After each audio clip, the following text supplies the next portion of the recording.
अस्सलाम वालेकुम, खुशामदीद, सुबह खैर तमाम देखने वालों को। प्रोग्राम का नाम है गुड मॉर्निंग कराची और मेरा नाम है मोहम्मद यासिर।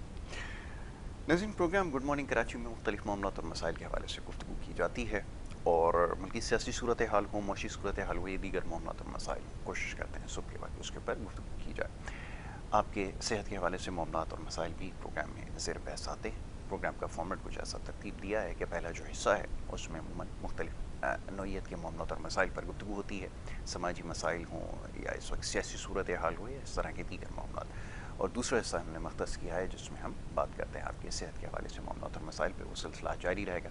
तमाम ये जो पहला हिस्सा है ये बहुत अहम है और बड़े ख़ास मेहमान स्टूडियोज़ में तशरीफ़ फरमाएँ। बिला ताख़ीर उन्हें सबसे पहले खुशामदीद कहूँगा और उसके बाद फिर उनसे बहुत सारे मामलात और मौज़ूआत पर गुफ्तगू करनी है। जनाब डॉक्टर तारिक रहीम सुमनो साहब मौजूद मेहमान माहिर तालीम भी हैं और तज्ज़ियाकार की हैसियत से उनको यहाँ पर हम हमेशा मदऊ करते हैं और उनसे बहुत सारे मामलात पर गुफ्तगू रहती है, तालीम के हवाले से, मुल्की सियासी और समाजी सूरत हाल के हवाले से और मईशत के हवाले से भी। डॉक्टर साहब को खुशामदीद कहता हूँ। सर बहुत शुक्रिया, बड़ी नवाज़िश प्रोग्राम बहुत बहुत शुक्रिया। के लिए। Thank you. सर बहुत सारे मामलात हैं जो ज़ेर बहस आते रहे हैं। बिल्कुल।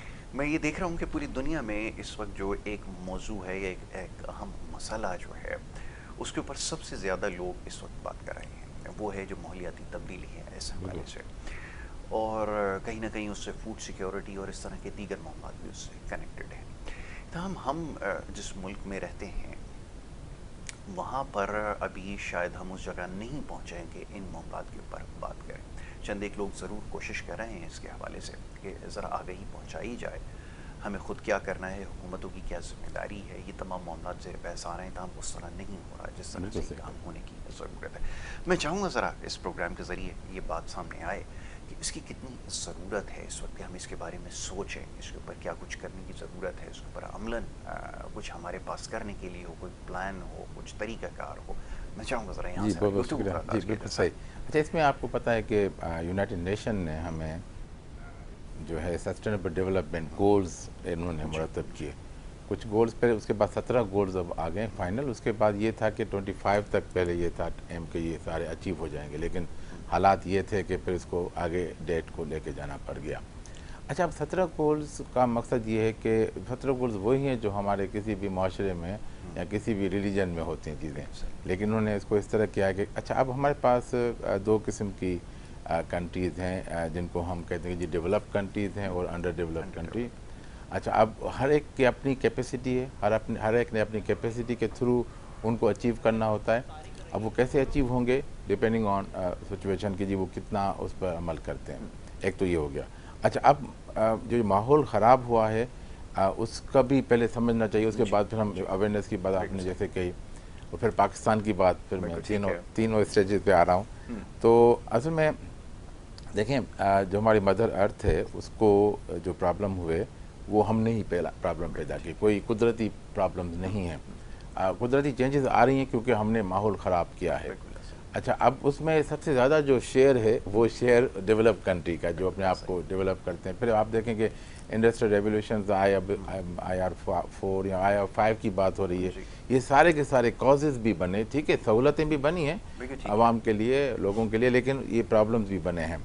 अच्छा, अब ये प्रॉब्लम जब बन गए तो उनको एहसास हुआ कि अब इसको देखें, हम होते रिएक्टिव, यानी प्रॉब्लम आई फिर उसके बाद हम सोचते हैं अब क्या करना चाहिए। वैसे प्रॉब्लम आनी नहीं चाहिए थी, ठीक है, टेक्निकली, लेकिन हमने उसको देखा नहीं, सोचा नहीं। उस वक्त हमारे पास जो आपने कहा कि किस तरह देखें इसको, तो प्रॉब्लम्स आ गए।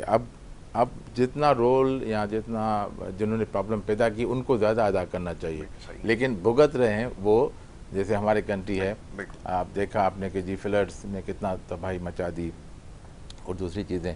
अच्छा, अब हम भुगत हैं, अब हम क्या कर सकते हैं? हम अपना हिस्सा डाल सकते हैं जैसे कि दूसरे ममालिक डाल रहे हैं, लेकिन ज़्यादातर यानी जो काम है मेरा ख्याल है कि वहीं पे होना चाहिए।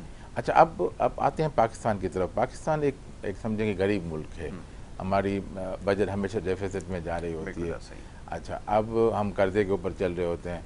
अच्छा, अब इन हालात में हमें क्या करना चाहिए? तो इसमें जो आपने जो बात की कि अवेयरनेस की बात, लेकिन आपने का जो सोच है वो सोच क्या है, वो हम इसको आर्स में डिफ़ाइन करते हैं। एक फर्स्ट आर जो आता है वो होता है रीथिंक। अच्छा, अब हमें, अब देखें ये दो ग्लासेस पर हैं, अब ये ग्लासेस हैं शीशे के गिलासेस में पानी कोई पिएगा, धोकर फिर दूसरा इस्तेमाल कर सकता है।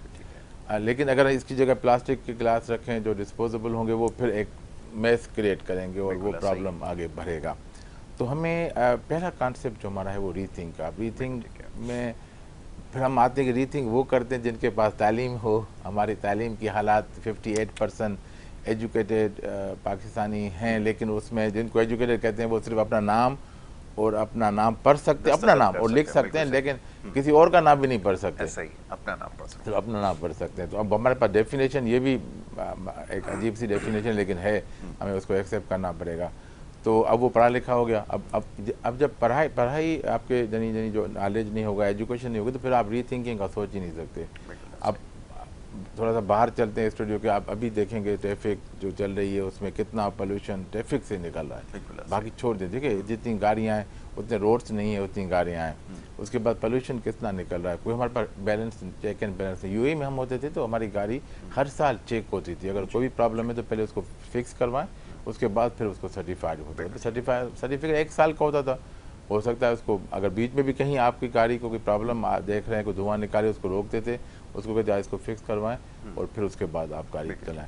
हमारे यहाँ कोई सिस्टम ही नहीं है, तो हम खुद भी प्रोड्यूस कर रहे हैं जो पोल्यूशन है या दूसरे जो मामला हैं। तो पहला इशू जो है वो हमें रीथिंक का है। हमें किस तरह सोचना होगा और हमें अपना जो तरीका बदलना पड़ेगा। अब तरीका कैसे बदलेंगे हम, फिर वो मैं आपको हमेशा कहता हूँ कि सिंपैथी और एम्पैथी का मामला है। हमारी कौम या हम सब, अब जैसे मैंने कहा कि ये एसटीडी क्यों आए, क्योंकि प्रॉब्लम्स आई और हमने ही खुद क्रिएट की, इंसान ज़ात ने क्रिएट की, जो अशरफुल मखलूक़ात है। ये रिएक्टिव हुआ। अच्छा, सिंपैथी और एम्पैथी फ़र्क ये है कि जी आप सिंपैथी करते हैं रिएक्टिव और एम्पैथी होती है प्रोएक्टिव। आपको एहसास होता है, आप उससे वो चीज़ होने नहीं देते। तो एम्पैथी वाला कॉन्सेप्ट अगर हम अडॉप्ट कर लें तो काफ़ी मामला हमारे दुरुस्त हो सकते हैं। उसके लिए फिर हम जो है रजिस्ट्रेशन भी हो सकती है, उसके लिए हम बहुत सारे काम कर सकते हैं। लेकिन मैं फिर कहूँगा पाकिस्तान का थोड़ा सा ट्रिकी सिस्टम है। कानून तो बने हुए हैं लेकिन अमल ही नहीं होता। तो रजिस्ट्रेशन 10 दफ़ा कर लें, कौन अमल करेगा? तो अमल सर देखिए गवर्नमेंट नहीं कर सकती, अमल मैंने और आप नहीं करना है। मैं और आप जो काम करेंगे आज वही कतरा कतरा बन के काम होगा। तो हमें जो एनवायरनमेंट के लिए काम करना होगा वो हमें सस्टेनेबिलिटी डेवलप करनी होगी। उसके बहुत सारे तरीके हैं, हम बात करते हैं, लेकिन अभी ये है कि हमें थोड़ा सा रीथिंकिंग की तरफ जाना पड़ेगा और फिर एम्पैथी की तरफ जाना होगा। सिंपैथी से काम नहीं चलने वाला, जिसके ऊपर हम ज़्यादा रिलाई करते हैं, ये भी एक मसला है। अच्छा, अब ये रीथिंकिंग का जो अमल है ये कैसे शुरू हुआ? दूसरा ये कि सबसे ज़्यादा जिस चीज़ की कमी पाई जाती है वो एहसास ज़िम्मेदारी है। अब क्योंकि एहसास ज़िम्मेदारी भी नहीं पाया जाता तो ये प्रॉब्लम जो है वो इसके साथ जुड़े हुए हैं और फिर ये बढ़ते चले जाते हैं। अभी जैसे डॉक्टर साहब ने तस्करा किया कि ये ट्रैफिक को लेन में रखना, फिर ये सारे मामलात हम इससे भी आ रही हैं। और दूसरी बात यह कि जब कानून मौजूद है उस पर अमल दरामद क्योंकि नहीं होता तो ये भी बड़ी वजह बनता है कि जो मैस क्रिएट होता है। अच्छा, फिर उसके अलावा एनवायरनमेंट को बेहतर बनाने के लिए और क्या कुछ किया जा सकता है? अब मैं और आप जिस वक्त पे ये बात कर रहे हैं, अब से कुछ दिन के फासले पर ईद उल अज़हा है। बिल्कुल। और यहाँ फिर मैं रुक जाता हूँ कुछ कहते कहते कि जो कुछ होता है मेरे लिए तो बहुत ज़्यादा परेशान होता है, जो बहुत ज़्यादा सोचता हो अपने माहौल के हवाले से, अपने इर्द गिर्द के हवाले से, वहाँ पे हमारी परेशानी जो है वो दो चंद हो जाती है। बड़ी बदकिस्मती है कि मजहबी फरीज़ा है और उसको जो रंग हमने दे दिया है उससे हमें नुकसान साल साल उठाना पड़ता है और उसके जो नताइज होते हैं वो सारा साल के लिए जो वो हमें नज़र आते हैं। बहरहाल मैं इसके ऊपर क्या कहूँ, इसके ऊपर प्रोग्राम कर करके मैं थक चुका हूँ ये बातें बता के। तब हम लोग अपना किबला दुरुस्त करने वाले नहीं हैं। इसमें बड़ी अच्छी बात देखें, अभी क्या ये मजहबी फरीदा सिर्फ पाकिस्तानी मुसलमानों के लिए? सवाल आपसे ये नहीं है, नहीं तो सारे मुसलमानों के लिए। तो अब आप देखें हुआ क्या कि पाकिस्तान में या कराची की बात करूं तो कराची जो दुबई या यूएई मॉडल बना, मैं क्योंकि वहाँ काम कर चुका हूँ, तो वहाँ पर मॉडल कराची से कापी हुआ है। कराची में स्लाटर हाउस हुआ करते थे और जहाँ पर सब लोग जाकर अपना काम करें। अच्छा, अभी भी यूएई में जितने भी मुसलमान रहते हैं या सऊदीया में या कहीं भी और जाएँ, वो कहीं पर इसी तरह, जैसे मैं अब आ रहा था तो मैंने कहा अच्छा एक गली तो बंद हो गई थी, बंद कर दी, बंद हो गई, फिर दूसरी गली देखी, फिर रास्ता निकला, फिर आगे हमने देखा कि आपके बिल्कुल स्टूडियो के सामने मैदान छत सजा हुआ है। तो मैं खुद हैरान हो गया, मतलब मैंने यानी हमने देखते हैं ठीक है अपने अपने घरों के साथ, लेकिन एक तो पूरा एरिया कब्जा करके और प्रॉपर तरीके से ये हुआ है। चलिए ठीक है। अब फिर उसकी अच्छा अब मसला है कि एक देखिए चीज़ों को हमने आसान करना है, कानून बनते हैं आसानी के लिए आवाम की। सही। अच्छा, हमारे यहाँ जो कानून बनते हैं वो सेल्फिश कानून होते हैं, जो अब ये जो पड़ोस में आपके हो रहा है ये भी एक सेल्फिशनेस है कि भाई मेरी उज़ा यहाँ जो है वो यहीं पे हो जाए और उसके बाद फिर मैं यहीं पर गोश्त बांटूँ और ख़त्म। भाई आप उसको डेडिकेटेड प्लेस, अच्छा आप डेडिकेटेड प्लेसेस ख़त्म हो गए कराची में, अब ये गवर्नमेंट का काम था कि वो प्लेसेस वो उनको रखते।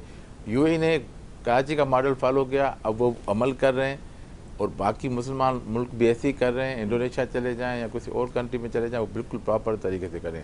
लेकिन हमारा पाकिस्तान, इंडिया में देखेंगे, बांग्लादेश में देखेंगे तो हम अपने उसी तरीके से चल रहे हैं। अब ये कसूर किसका है? ये मतलब मैं नहीं कहूँगा रिलीजियस कसूर है कि जी आपने कुर्बानी करनी है तो ये तो है, पर किस तरह करनी है ये तो आपको अपना समाजी, देखिए रूल्स जो होते हैं जो हम जब देखते हैं तो एक तो सोसाइटी के रूल्स होते हैं। अब सोसाइटी के रूल्स फॉर एग्जांपल ये है कि जी आपने गाड़ी 20 से ऊपर नहीं चलानी अंदर सोसाइटी में। आपने जैसे अब क्लब्स होते हैं वो उनके अपना रूल्स है कि आप बगैर कॉलर की शर्ट के अंदर नहीं जा सकते, चप्पल पहन के नहीं जा सकते।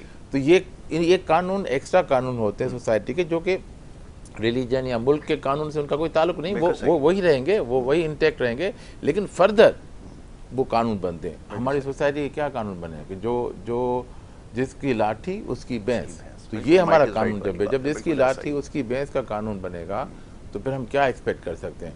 अच्छा, अब इन्हीं को हम अगर रिक्वेस्ट करते हैं कि आप लोग फलां जगह पर एक बना लेते हैं तो वो कहेंगे नहीं भाई वहाँ कौन हिफाजत करेगा, क्या होगा, कैसे होगा। फिर एक और जो मसला मुझे फील होता है कि अब वो 10-15 दिन तो अभी हुए हैं, लेकिन ये 1 महीने से वो फिर बच्चे उन जानवरों को सजा कर पूरी उनका कैट वॉक होती है, शहर का चक्कर लगाएंगे। बिल्कुल ये भी एक बड़ा मसला है। उसमें फिर वीडियोस भी आ रही हैं कि उनसे हाथ से निकल जाते हैं जानवर। अब ये पता नहीं कहाँ से कल्चर आ गया, ये कहीं इस्लाम में नहीं लिखा हुआ कि जी आपने जो इस जानवर को करना है, उसको सजाना है, रोज़ घुमाना है, सारी दुनिया को दिखाना है। ये इससे देखें हदीसों में जिक्र है कि अगर आप कोई चीज़ अच्छी खाते हैं तो वो उसके जो चीज़ें वो बाहर न फेंके तो आपके पड़ोसी को पता न चले कि आपने फलां चीज़ खाई और मैंने नहीं खाई। तो इतना ख्याल रखना होता है। हम तो यहाँ पूरी दुनिया को बता रहे होते हैं कि जी ये हमने ये बड़ा जानवर लिया, अगर कोई अफोर्ड नहीं कर सकता उस पर क्या बीत रही होगी। जो बच्चे हैं घर में पड़ोस में उनकी भी तो ख्वाहिश होगी हम भी कुर्बानी करें, हमारी फैमिली भी कुर्बानी करे। तो ये एक निज़ाम है। देखें ये हम खुद नहीं सही करेंगे तो कुछ नहीं होगा, हम ये सेल्फ पे होगा, आपकी जो इनर है वो उसको क्या कहता है।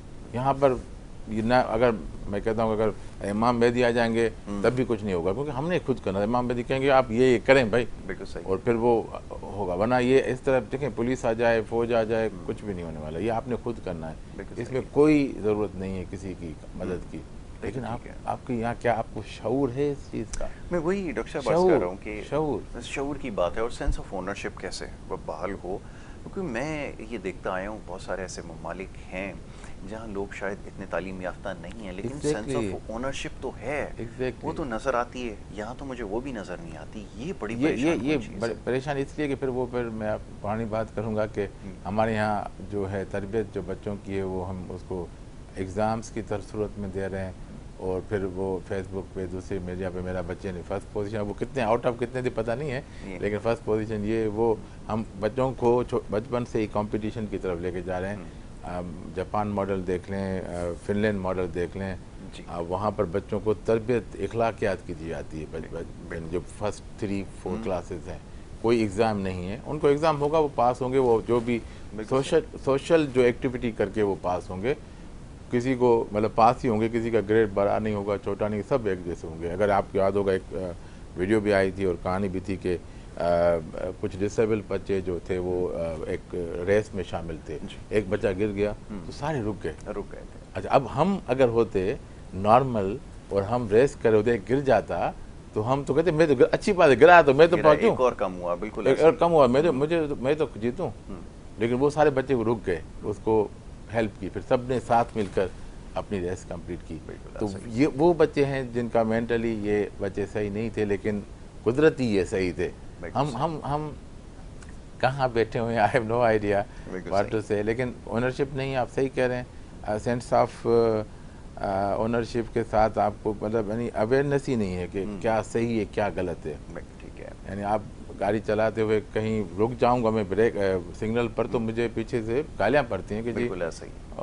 कि भाई आप क्यों क्यों रुके, रुक गए क्यों आप? रुके भाई, बिल्कुल अभी तो ऐसा। चल रहा था, अभी तो हुआ रेट। तो अब जब ऐसे हालात हों तो फिर हम क्या कर सकते हैं? बिल्कुल। कोशिश कर सकते हैं। अब वही मसला कि फिर रीथिंकिंग, जब मैंने आपको बात की तो फिर तालीम साथ आ जाती है। जी। अच्छा, तालीम भी है, आपने ये अच्छी बात की कि कुछ ममालिक में तालीम याफ्ता लोग भी नहीं है, लेकिन they are very responsible people because of the training. तो ट्रेनिंग की वजह से। ट्रेनिंग जो पार्ट है बचपन की, वो हमारे में नहीं है।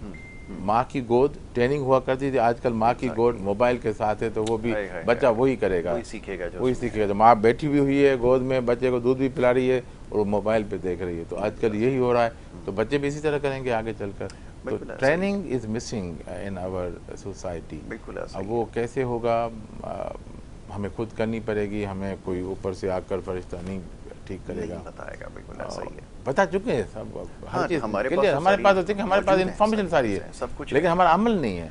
एग्जैक्टली, आपने हम सही कहा कि सारी चीज़ें तो मौजूद मौजूद हैं है, हमारे कौन पास। सी, मतलब हमारे पास एग्जाम्पल मौजूद है एग्जाम्पल जो कि मौजूद गैर है। मुस्लिम मुल्क हैं, वो करके दिखा रहे हैं। मतलब एक 10 लाख रुपए पड़े हों और आप इधर आएँ और आप उसको हाथ न लगाएं, देखे भी ना, बिल्कुल सही हो बात सकता है नहीं, मेरी नहीं हो मोबाइल सकता। वगैरह होगी तो वो कहेंगे ये व्यापारी निकाल लो भाई। है। निकाल लो, बिल्कुल ऐसा ही।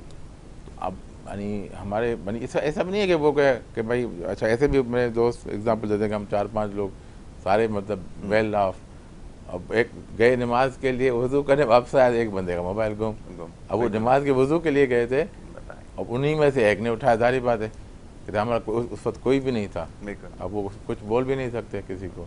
बिल्कुल ठीक तो है। हम समझते हैं, अच्छा हमारा एक और मसला है पाकिस्तानी नेशन का, कि हम समझते हैं कि इबादत एक अलग चीज़ है और सोसाइटी में इखलाक जो पैदा करना है, इखलाक की रवे हैं, वो दूसरी चीज़ है, उससे हमारा कोई ताल्लुक़ नहीं है। नमाज़ पढ़नी है, उसके लिए मैं वन वे भी तोड़ूंगा, लोगों को डिस्टर्ब भी करूंगा, क्योंकि मुझे जमात के साथ पहुंचना है। बिल्कुल ये अप्रोच है हमारी, क्योंकि वो समझे इससे हमें सवाब मिलेगा। वो जो जिनका दिल तोड़ के आए, जिनका आपने टाइम ज़ाया किया, जो हक तलफी की, उसके उनके राइट्स को आपने वायलेट किया, उनको आपने इज़्ज़त नहीं दी, वो कहाँ जाएगा? तो फिर वही होगा जो हदीस शरीफ में कि जो आपकी नमाज़ें और कुरान पाक जो फेंके जाएंगे आपके ऊपर, तो ये वही लोग होंगे जिनके ऊपर ये सारी चीज़ें फेंकी जाएंगी। क्या ये अल्लाह ताला कहेगा मुझे कबूल नहीं है ये सारी चीज़ें? बिल्कुल बिल्कुल, ये बात दुरुस्त है। अब ये सारी चीज़ें तो तरबियत से है डेवलप होंगी। अब माशरे को बेहतर बनाने के लिए अब लोगों की अपनी एक बड़ी जिम्मेदारी है। आजकल हर शख्स ये बात कर रहा है कि दरख्त लगाए जाएँ, दरख्त उगाएंगे तो मामला हो जाएगा। बात बिल्कुल सही है। हुकूमती सतह के ऊपर भी एक कोशिश हुई, ताहम अब मसला ये है कि अब वो लगाए कहाँ जाएँ, ये भी बहुत बड़ा प्रॉब्लम है। कोई चीज़ आपके पास महफूज नहीं है। फिर वही कि सड़क के ऊपर लगाए जाएं, तो सड़क के ऊपर दूसरे दिन कोई वो फेर के चला जाता है, बुलडोज कर देता है उसको, और फिर कोई नया सिलसिला शुरू हो जाता है। होर्डिंग्स के लिए तो आपके पास बेपनाह जगह है, लेकिन आपके पास दरख्त लगाने की जगह नहीं है। फिर ये कि हमारी अपनी भी, मैं देखता हूँ लोगों के घरों के बाहर उनको शौक़ होता है, वो पहले लगाया करते थे लेकिन उसके बाद उसको उसी के हाल पे छोड़ देते हैं और वो जैसे तैसे मामला चलता रहता है। ये चीज़ें बड़ी मैटर करती हैं बाहर, तो इस चीज़ से पता चलता है कि सारी चीज़ें लोग डिसिप्लिन है। मैं दिखा रहा था एक बच्चा, उसने एक वीडियो बनाई जापान के अंदर कि सुबह के वक्त जब लोग सारे चले जाते हैं तो कितना साफ़ होता है। वो जब जाते वक्त निकलते हैं घर से, सारी चीज़ें साफ़ करके जाते हैं, वापस आके दोबारा उसकी सफाई करते हैं। बड़े अजीब लोग हैं। तो ये क्या किसी और दुनिया से आए हैं और हमारे वाले जो हैं वो इन सारी चीज़ों से आ रही हैं? तो सोचना तो हमें पड़ेगा आखिर ये हो क्या रहा है। जी देखें, ये सच हकीकत है। देखें हमें अगर मैं अब आप थोड़ा सा माशरा देख लें कि गधे का गोश्त, मुर्दा का गोश्त यहाँ मिल रहा है, बिल्कुल ठीक है, ऐसा ही है, हमें पता नहीं, इसलिए सब लोग कहते हैं बाहर नहीं खाएं, कोई पता नहीं है। और जब हम बाहर जाते हैं, मैं चाइना में था तो वो डबल रोटी मैंने ली, उस पर लिखा था क्लियर कि ये वाली जो है इसमें पिग का शामिल है, इसमें नहीं है, नहीं। तो आपने ले ली। यानी वो सच बोल रहे हैं, हम सच को झूठ करके या झूठ को सच करके बोल रहे हैं। तो अब जैसे इस माशरे में देखें हुआ मसला, प्रॉब्लम क्या, हमें प्रॉब्लम में आज के फिर सॉल्यूशन की तरफ तो बाद में हम जाएंगे, और सॉल्यूशन ऐसे नहीं होगी, यानी ताली बजानी पड़ेगी तो सब लोग मिल के आएंगे, ऐसे मैं आप बात करेंगे कुछ नहीं होगा। प्रॉब्लम ये हुई कि हम मटेरियलिस्टिक बन के पैसे के पीछे आ गए। बिल्कुल ऐसा ही। अब मुझे पैसा चाहिए, अब बाय हुक और कुक, बिल्कुल ऐसा ही है। मुझे पैसा चाहिए किसी तरह से भी। अब जब पैसा चाहिए किसी तरह से भी, अब वो फिर जो लवाजमात, अगर देखिए पैसा हर एक को चाहिए, ऐसा नहीं है कि नहीं चाहिए, लेकिन आप उसको प्रोसेस के साथ चलें तो अल्लाह ताला मदद फरमाएंगे, अल्लाह ताला निज़ाम बना देंगे। लेकिन जब हम कहेंगे नहीं भाई इस तरह, अब हर यानी पेशे में हर स्टेप पर करप्शन है, फिनेंशियल। जी मोरल को तो मैं दो हाथ दूर बिल्कुल रखता सही, हूँ, बिल्कुल ऐसा। मोरल का तो मैं अब बात ही नहीं करना चाह रहा हूँ। अच्छा, जब इस तरह का माहौल हो जहाँ पैसा ही, अच्छा वही है कि पैसे से भी इज्जत है। मैंने शायद आपके प्रोग्राम जिक्र किया, तो मैंने कहा वो गाड़ी मैंने चेंज की तो वो सारे गार्ड जो मुझे पहले सलाम करते थे उनका सलाम का स्टाइल ही बदल गया। बदल अरे गया। भाई मैं वही हूँ, मेरे पास पहले जो गाड़ी थी छोटी थी वही थी, बिल्कुल सही। अब गाड़ी बदल गई वही हूँ, हम्म, मैं नहीं बदला। बिल्कुल ऐसा ही। तो अब मसला ये कि अब आप किस तरह, जब मेरा उस्ताद है, अगर वो साइकिल पे आएगा, रिक्शा में आएगा, टैक्सी में आएगा, गाड़ी में आएगा, मुझे इज्जत देनी है उसको वही, बिल्कुल सही। ये नहीं दूंगा। अब हमारी इज्जत होती है कि आपने कौन सी घड़ी पहनी हुई है, आपके एग्जैक्टली, पास बिल्कुल मोबाइल ऐसा ही। कौन सा है। मुझे कहते हैं आपने ये आईफोन क्यों नहीं लिया हुआ, मैंने कहा मुझे पसंद नहीं है, बिल्कुल सही है। मैं एप्पल का यूज़र ही नहीं हूँ, बिल्कुल सही मैं है। एंड्रॉयड का यूज़र हूँ। जो बेच रहा है इसकी अच्छी चीज़ मिल जाएगी मैं वो रखूँगा। मैं अपने लिए ले रहा हूँ, मैं दूसरों के लिए नहीं ले रहा। Exactly. जब हमारा माशरा जब मटेरियलिस्टिक हो गया है तो फिर मैं क्या करूं, मतलब मेरी जो जजमेंट है या मेरी जो ज़िंदगी का जो चीज़ें हैं वो उसी मटेरियलिस्टिक तरीके से जज हो रही हैं, तो फिर ऑटोमेटिकली मैं बिहेव भी इस तरह करूंगा। अब मैं एक छोटी सी एग्जांपल देता हूँ कि मैं ट्रेवल करता था पहले सलवार कमीज़ पहनकर, मैं बिल्कुल कभी, सही। अब मैं नहीं करता, सॉरी, बिल्कुल ठीक है। क्योंकि वो मुझे अपने ही लोग, अब अच्छा बाहर जाते तो वहाँ इज्जत मिलती है, इज्जत मिलती लेकिन पाकिस्तान में वो समझते हैं यार कौन आ गया, इसको इधर लगा, इधर आओ। बिल्कुल ठीक है। अच्छा, अब ये क्या है कि अब मैं कहूँ सलवार कमीज भाई मेरा मेरा कौमी लिबास है, कौमी लेकिन लिबास मैं है, नहीं बिल्कुल। पहनता कोशिश करके, कि भाई मुझे पता है कि वो जो है रेस्पेक्ट जो है जो मिलनी चाहिए एक जी। शख्स को वो नहीं मिल रही। तो बिल्कुल ये भी एक बड़ा मसला है। तो मैं मजबूरन मतलब सलवार कमीज बहुत कम पहनता हूँ, बिल्कुल ठीक ठीक है, बिल्कुल। क्या करें।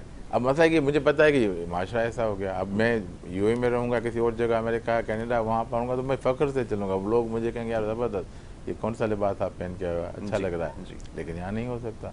तो एक तो ये मटेरियलिस्टिक हो गया। अब मटेरियलिस्टिक को ख़त्म कैसे करना, फिर वही है कि हमें अपने आप को ठीक करना होगा। अच्छा, हम ये समझते हैं कि जी पहले शास्त्र भाई ठीक हो जाए और फिर मैं ठीक होता हूँ। ऐसे ही। भाई मैं खुद पहले क्यों नहीं हो रहा, बिल्कुल मैं ठीक। क्या कर सकता हूँ, इनिशिएटिव लेना होगा, बिल्कुल सही। और ये कतरा कतरा दरिया होगा। बिल्कुल लेकिन इसमें अगेन अगर एक 100 में से 1000 में से एक ठीक भी हो जाता है तो तब भी मतलब मजबूरी है कि हमें फ्लो के साथ चलना होगा, क्योंकि फ्लो इतना है कि मजबूरी हो जाती है कभी कभी Exactly. आपको गलत काम करने के लिए। जबकि मुझे बहुत होता है कि जी स्पेशली ट्रैफिक के कानून के मुताबिक, लेकिन कभी कभी ऐसा होता है कि जी अब वो सिग्नल जब हमारा खुल भी गया तो आधा मिनट तो दूसरे चलते रहे, ऐसा ही। अब जब मेरा खुला तो अब मुझे भी निकलना पड़ेगा और मजबूरी है, क्योंकि अगर नहीं तो पीछे वो मुझे मारेगा, बिल्कुल सही गाड़ी बात। रोक भी नहीं सकता, बीच सिग्नल पे या बीच चौराहे पे खड़ा हूँ। अब हालात ऐसे हो गए। अब इसको सिर्फ और सिर्फ हमारे जो इखलाक, अच्छा मस्जिदें हमारी क्या हैं, मस्जिदें हमारी सिर्फ, सॉरी मौलवी साहब कहेंगे कि मस्जिदें हमारी ये फलां काफर फलां काफर, और भाई आप कभी किसी ने ये बात की है कि मुस्कुरा के मिला करें, बिल्कुल ऐसा ही। जो कि बेहतरीन सदका है। बिल्कुल ऐसा ही। हम पता नहीं कहाँ, मेरे देखिए सड़कों के बारे में बताया जाए सड़कों कि बता अपने दीजिए, यहाँ आप ये कैसे जो आ रहे रहना हैं है, कैसे माशरे आ को रहे हैं। कैसे बेहतर बनाना है, कभी इस बारे में बात नहीं होती।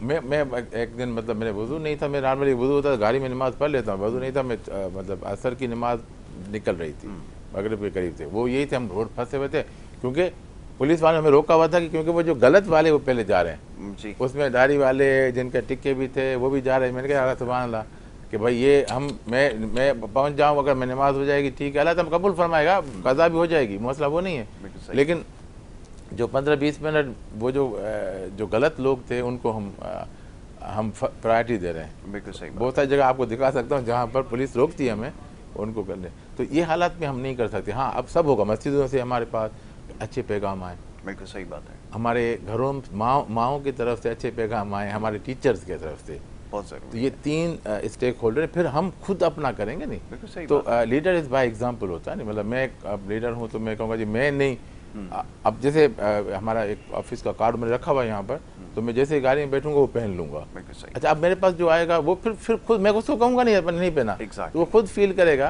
कि यार ये सर ने भी पहना हुआ है, मुझे भी पहनना मुझे चाहिए। भी पहनना चाहिए। बिल्कुल ठीक है। चलें डॉक्टर साहब, गुफ्तगू जारी रखते हैं। एक छोटी सी ब्रेक के लिए कहा जा रहा है, एक छोटी सी ब्रेक है, ब्रेक के बाद वापस आते हैं, गुफ्तगू जारी रखेंगे, आप देखते रहिए हमारा प्रोग्राम।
प्रोग्राम में एक दफ़ा फिर आपको खुशामदीद कहेंगे और ब्रेक पे जाने से पहले गुफ्तगू जारी थी। प्रोफेसर डॉक्टर तारिक रहीम सुन्नो साहब तशरीफ़ फरमा हैं और कुछ बात हो रही थी समाजी मसाइल के हवाले से, माहौलियाती तब्दीलियों के हवाले से।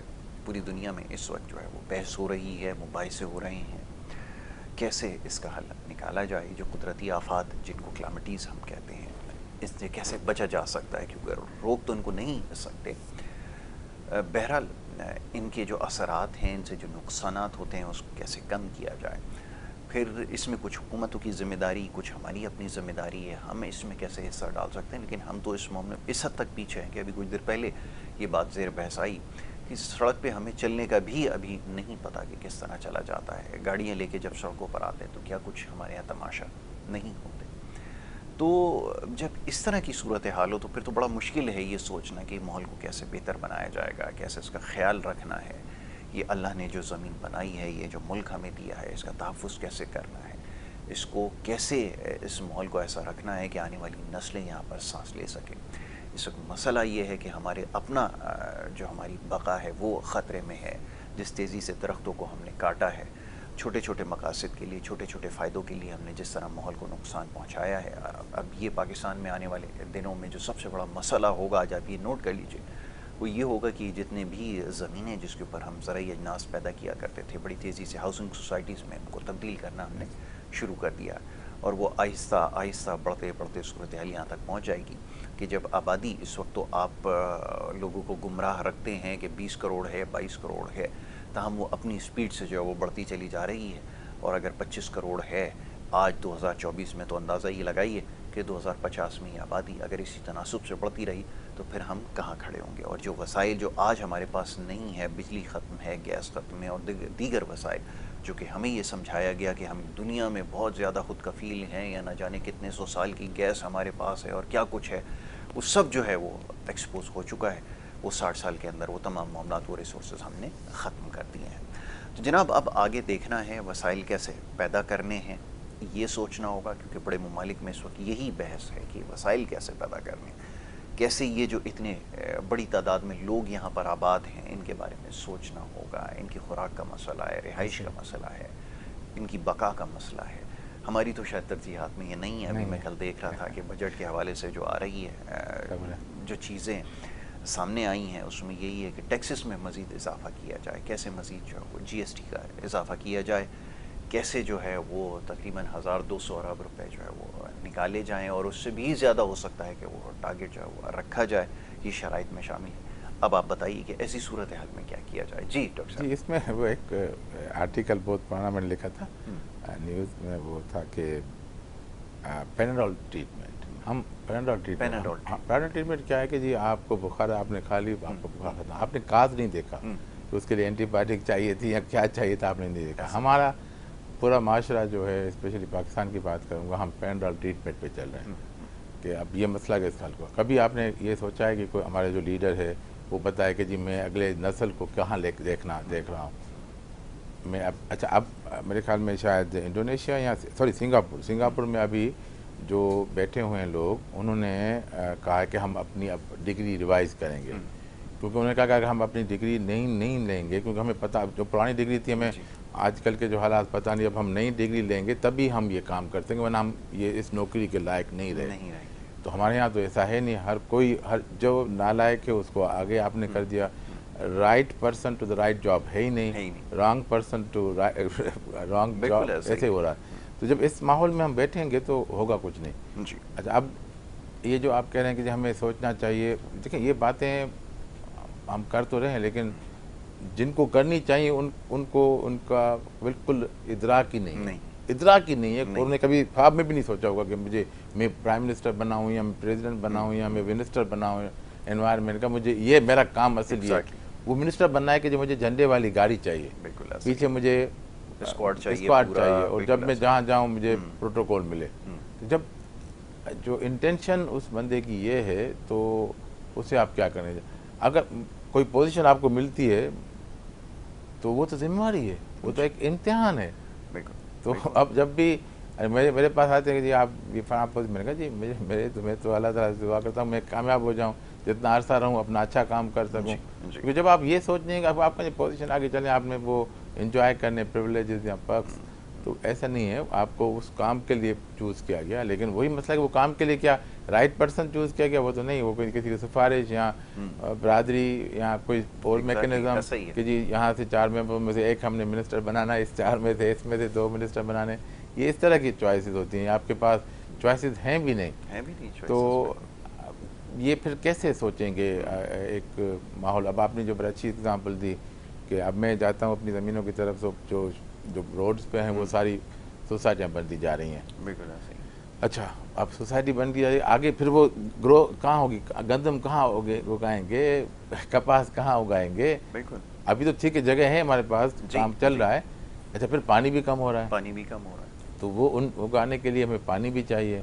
अच्छा, फिर हमने जहाँ पर कराची में अगर आप चले जाएं थोड़ा सा बैक 80s में, जब हम बच्चे थे, तो उस वक्त आप देखें कि कम मकान थे, फ्लैट्स कम थे, आपकी स्पेस तो वही है। अच्छा, अब जो ड्रेनेज सिस्टम है वो भी उन्हीं लोगों के हिसाब से, अब वो जो एक बेंगलो था जिसमें 25 लोग रहते थे, उसकी जगह एक फ्लैट बन गए।